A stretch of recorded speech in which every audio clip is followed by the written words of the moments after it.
We know that in business, creating systems that can run the business is critical to success, but often the word systems can send us into overwhelm. But there is hope.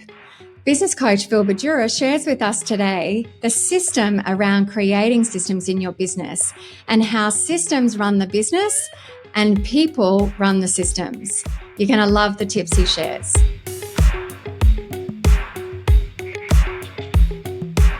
Phil, I'm really excited to talk to you today. Thank you for joining me. Thank you, Michelle. Phil, tell me, why did you become a business coach? Oh, I've had a very, very interesting journey in my career. So I started out in the food industry and working in senior management roles in a lot of the major food companies right around Australia, and also a little bit in Papua New Guinea. And anyway, I came to the point where I always felt that somebody else was in control of my destiny. So I decided that I was going to take the leap of faith, and we started up a boating business in Nelson Bay, which was just north of Newcastle. And we had that for 3 years, but unfortunately the GFC hit, and the marine industry was the hardest hit industry in Australia during the GFC. So unfortunately we had to shut that business down.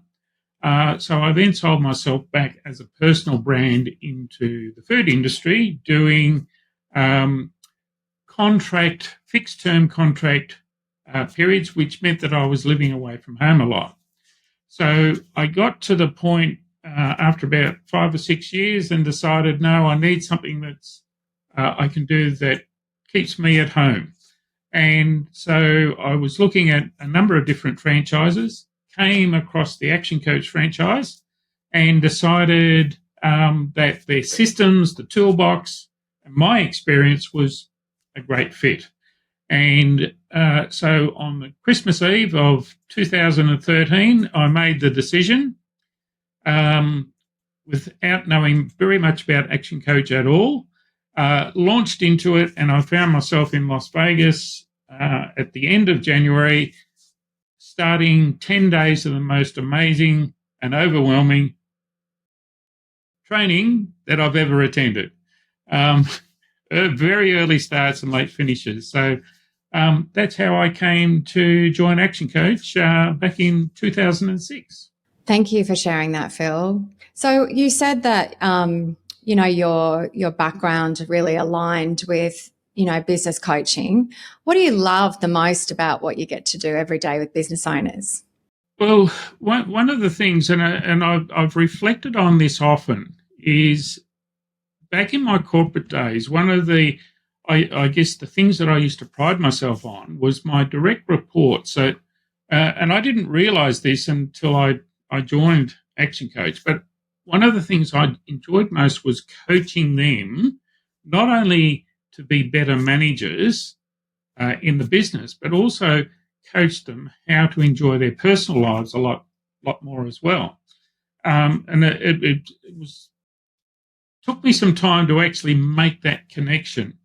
And one of my biggest fears coming into business coaching small business owners as opposed to large corporates was, what can I teach a small business owner?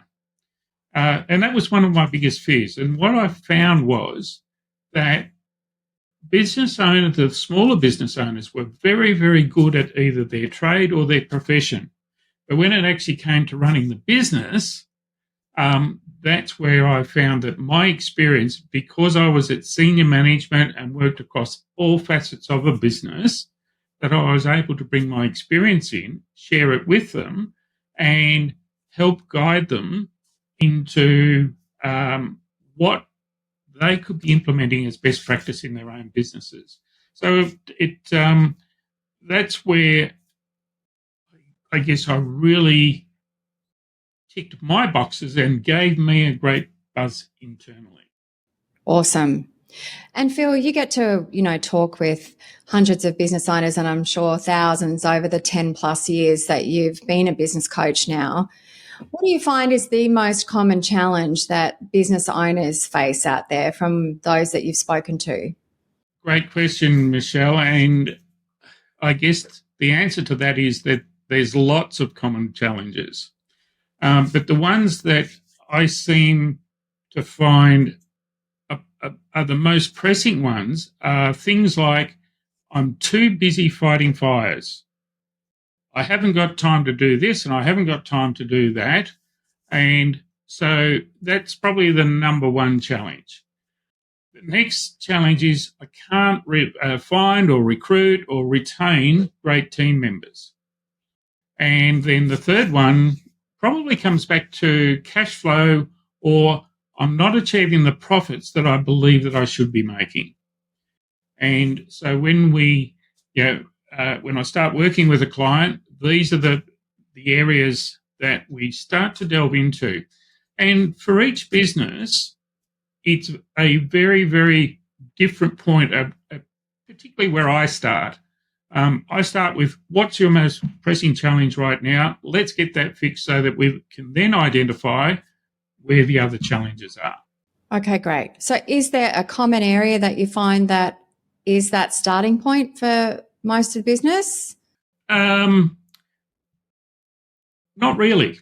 So one of the first steps that I do, and is when I'm working with my clients, we start out with what I call the alignment process. And this is where we're looking at their personal goals and their business goals.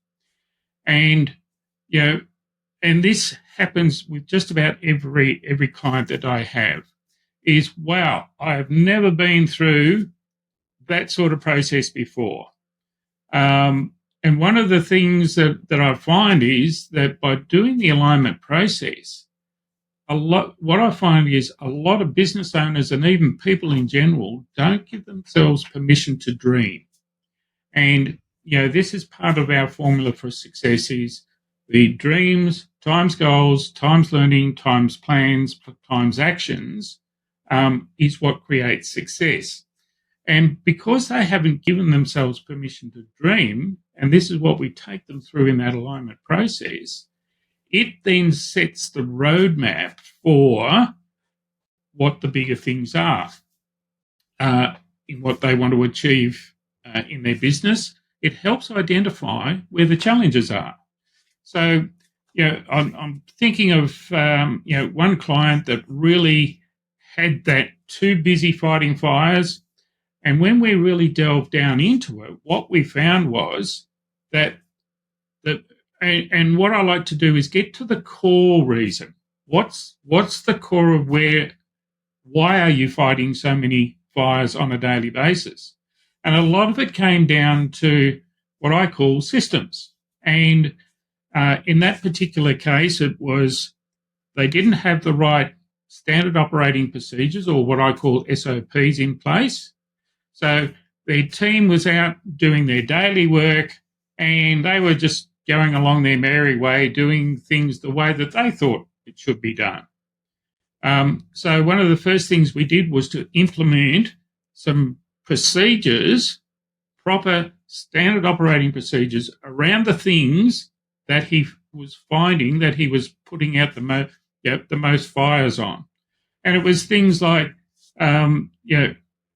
not doing up a nut properly or tightening it up after they'd fitted it. So this was a plumber, and not checking that the work that they were doing was actually complete.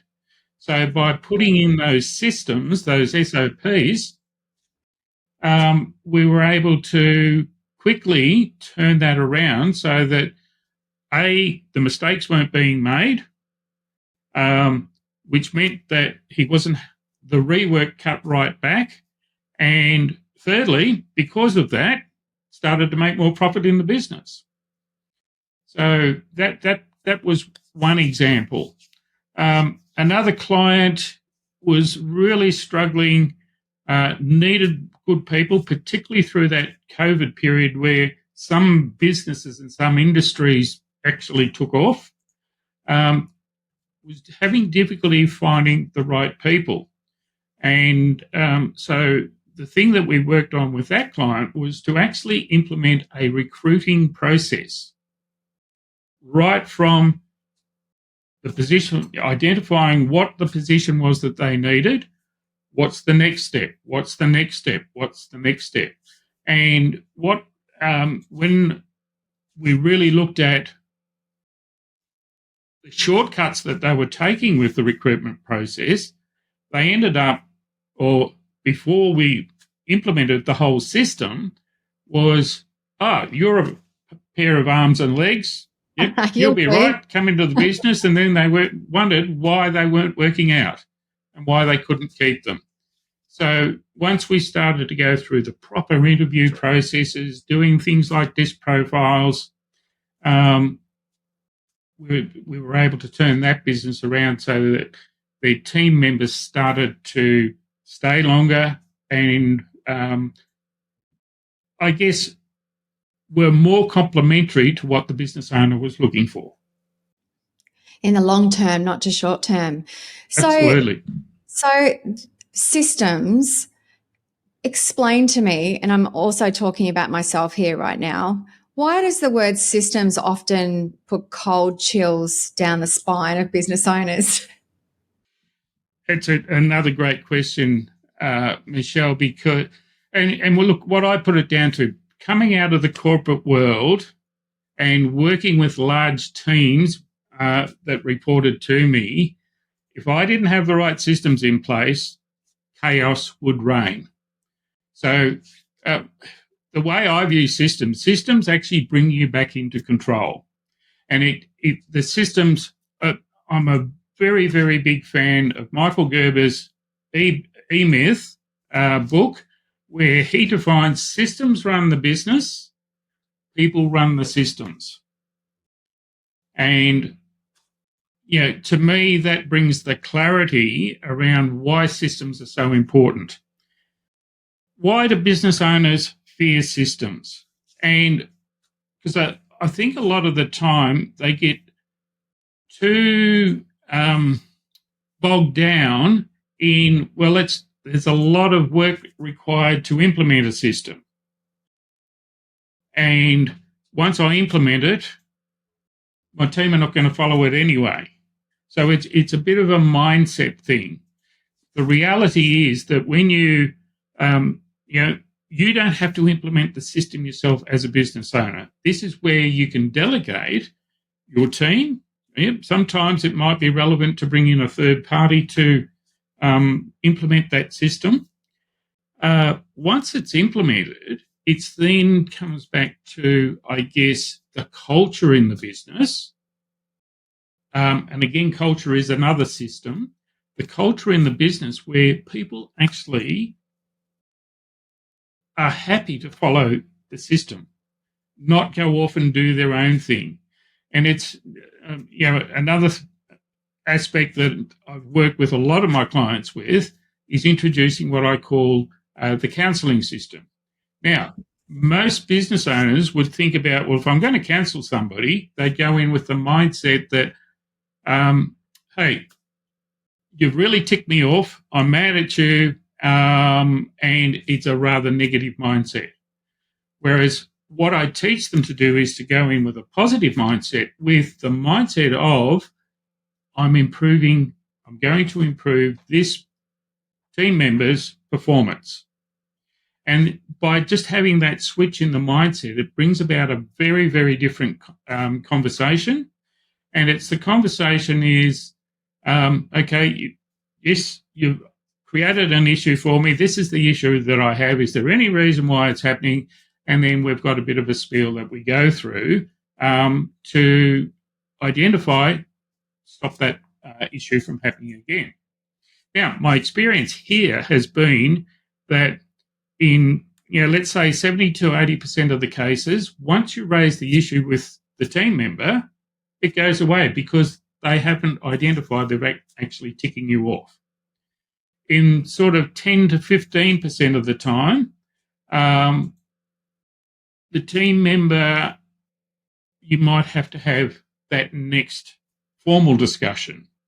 And then the other 5% of the time, I could count on less than 2 hands the amount of times I've actually had to terminate somebody because they've realised that they've either not going to improve, so they leave. So again, it's a win-win situation.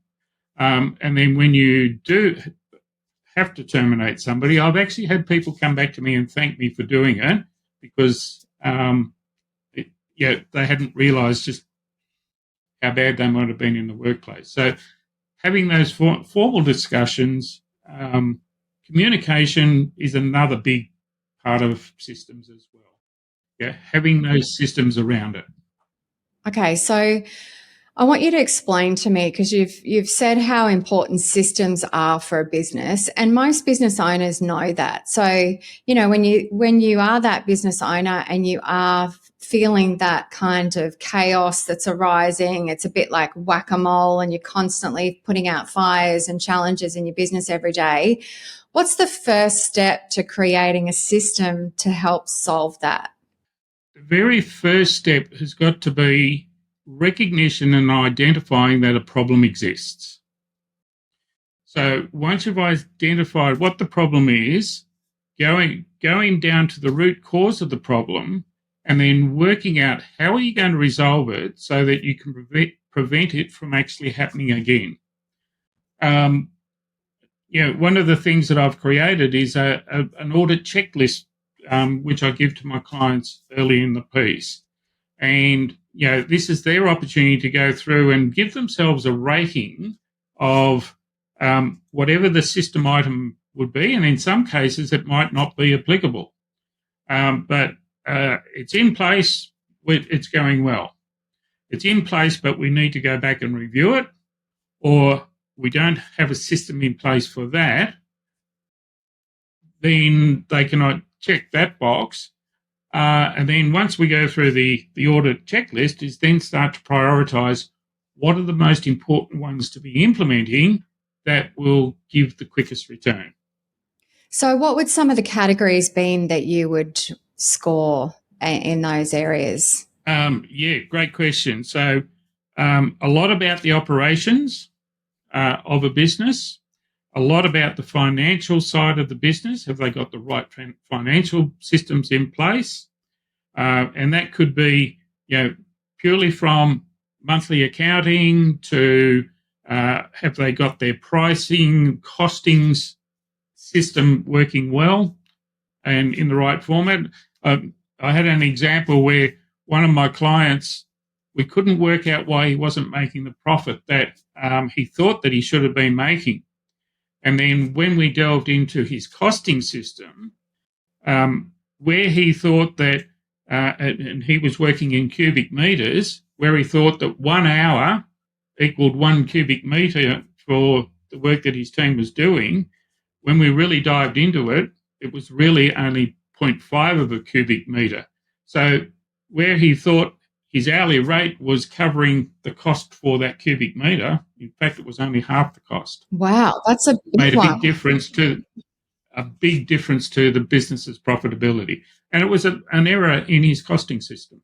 Wow, but if he wasn't prompted to really look into that, he would have continued on the same way. That's fascinating. Yeah. So okay. Other areas are things like, how does the receptionist answer the phone? We go down into a lot of detail in just about every aspect of running a business. Okay. So step 1 is identify the root cause, the problem. Yep. Step 2. Step 2 is then confirm that that is the root cause of the problem. And,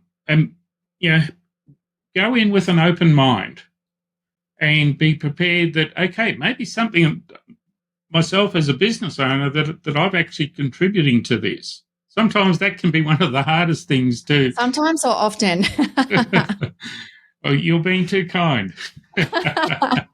And so then the next step is to, okay, well, how are we going to resolve this problem? And, so for me, one of the easiest ways is either to take lots of pictures or even videos of how to do that task the right way. So a picture tells 1,000 words, video tells even more words, and then using one-liners in a Word document, different for video, so you can do all of this in the video, but if it's a Word document, picture, one-liner, maybe with some arrows to highlight specific things, then put it into some sort of laminate it or bind it, depending how many pages are in it. And then that becomes your system.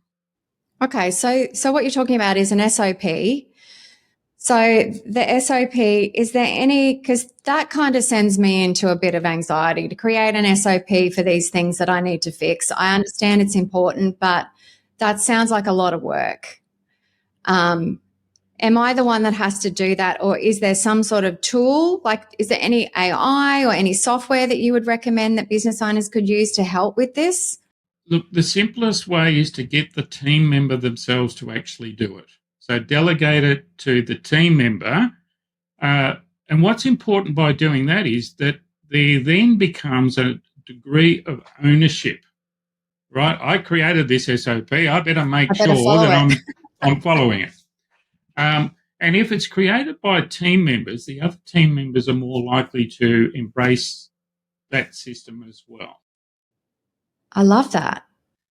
So, yeah, the other area where all of this comes together is in the company policies and procedures. Mm-hmm. And this, again, the policies and procedures, business owners need to spend a lot of time on that for clarity, so that they're, I guess, using the analogy of a football team, those policies and procedures become the rules on the ground. If they step outside the boundaries of the ground, of the rules of the game, then they need to know what the consequences are as well. Okay, so I can really see how having SOPs in your business can also help with training new team members, right? So that just becomes a much easier step and process for training. Absolutely. And, coming back to systems run the business, people run the systems. So those SOPs, your company policy and procedures manual, and any of those other systems-related things all become your training ground. So, when you're onboarding a new team member, these are the tools that you actually use to help bring them up to speed quickly within their new environment. Brilliant. Okay, so let's say we've done the SOPs. Then what's the next step? Is that training? Absolutely. So once you implement a new standard operating procedure or a new, it doesn't matter, any new system, then the whole team, if it's relevant to their role within the business, the whole team must then be trained on it. And it's important to sign off on that training as well. Purely from a due diligence perspective, if there was an incident in the workplace, that everybody is actually covered. So train everybody. It's then roll that system out, and I guess the manager's role then becomes they're accountable to hold the team members accountable to make sure that the right systems are being followed all of the time. Okay, and then it becomes that the fifth step's really that accountability, holding the team accountable to following the systems. And then the sixth step is review. So it's important to review your systems on a regular basis, and I'd recommend 6 monthly to annually, depending on the importance of the role and how much might have changed. So review the system and then update those systems on that regular basis, because if you're not updating, then again, that's where the mistakes will start to creep in, the rework will be happening, callbacks. So all of those things that you initially went into place to fix in the first place, if you're not staying on top of them, they'll come back and cause you more grief down the track. So review, review, and review. That's brilliant. I mean, lots of kind of light bulb moments for me. I love the step process that you've given me for creating systems in the business. One of the things that I wanted to kind of ask you about is really the importance. What I'm seeing from what you're sharing is that systems place on the overall success of a business, whether it's like you mentioned, workplace health and safety. They may be wanting to go for a bank loan to scale their business, to, raise capital, whatever it might be. It's almost like that linchpin between the small business and then the growth of that business for the future, where they want to go with those goals and dreams, right? I couldn't agree more, Michelle. And look, the more you can demonstrate systems, even those business plans. If I look back and at the clients that I've worked with, the most successful ones have been the ones that have had, from that alignment process, that clear roadmap, followed up by completing their 90-day plans every quarter. Because it's been those 90-day plans that, I guess, keep them on track with what they're focused on and trying to achieve.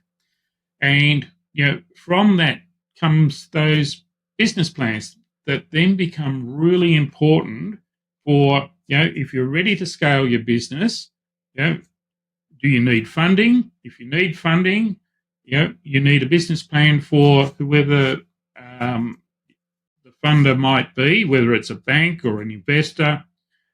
All of these things become really important.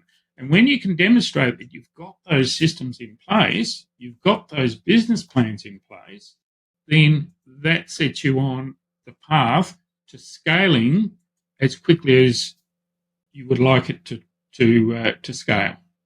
Brilliant. So what I've taken out of this is, as much as I feel like it's a massive job to create systems in the business, the way that you've given me that simple step process to create the system. So identify the problem, the root cause, confirm that is correct. So clarify. Number 3 is create the SOP. Number 4 is train the team. 5 is accountability, hold everyone accountable to following the systems. And 6 is review, to check in every 6 to 12 months on those systems and check they're still current. Yep, absolutely. Brilliant. You've just made systems so much easier for me, Phil. Thank you. Well, the system is a system, isn't it? There's a system for the system. I love it. Unreal. So, Phil, just to finish up, I would love to just ask you 3 fire questions. Question number 1 is, what's your favorite business book that you can share? Well, as a self-proclaimed procrastinator, one of the most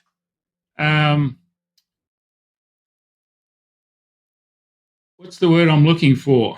The book that has appealed to me most is Eat That Frog by Brian Tracy. And by understanding what are the things that you're procrastinating on, what are the things that you know that you should be doing, and that if you did do them would take you a step forward, that for me has been one of the best books. As a procrastinator, I like to have, let me reframe my words. I used to dot every I, cross every T multiple times before I would get started. And so my coach, Bruce Wilson, long ago he said to me, and I would take this as being the best bit of advice that I've ever received, is, Phil, stop it, just get started. And the meaning behind that is nothing happens until you actually get some momentum. It's taking that first step. And so thank you, Bruce. That was some of the best advice you've ever given me. I'm sure he didn't say it to you that nicely, but we get the point. I think there was an element of frustration on his behalf in me not doing the things or getting started at the time? Yeah, I mean, look, these questions at the end are really meant to kind of be fast, but I really want to dive into that, because procrastination, I mean, that even just procrastinating around putting systems in place is something that can often hold you back. So I love that. Thank you for sharing the frog concept, which is obviously a system for procrastinating. Absolutely. And, that's what another thing that I get my clients to do is every day, is to fill in their to-do list, what we call the frog list, in the last 5 minutes before they go home every day. So it's doing tomorrow's to-do list today. I practice that, and I tell you, like, you can just say your day can easily get hijacked, and if it wasn't for that frog sheet, that list that I have that I prepared the night before, I just would go way off track. So thank you for sharing that. I'm sure that's going to be of massive value for business owners that are listening and their teams. Second question, Phil, who's been the best mentor or coach for you throughout your career? Again, I'm going to come back to Bruce, because Bruce has helped work with me on my mindset. And by working on my mindset, that's been enabled me to help work on the mindset of my business owners, particularly around their business mindset, and helping them to identify what are the things that are important, what do I need to be applying my focus, attention, and energy into in doing what I call the right things in their business. Does that sound like a system? It is all part of a system. And Phil, what's the best piece of business advice that you've ever received? I think you pretty much covered that in question one. Definitely just get started. Get started. Love it. Nothing happens until momentum happens. And thank you, Phil. I really appreciate your time and the strategies that you've shared, the system around creating systems for your business. Thanks for joining me today. Thanks, Michelle, and thanks for inviting me to participate. Michelle Adams, your host here. Hats off to you for committing to your learning by listening to this podcast. And if you'd like some help implementing some of these strategies, then click the link in the description to find your local action coach. They can help you put these strategies into action and take your business and your life to the next level. In the meantime, like and subscribe so that you're the first to get our next episode. We'll see you soon.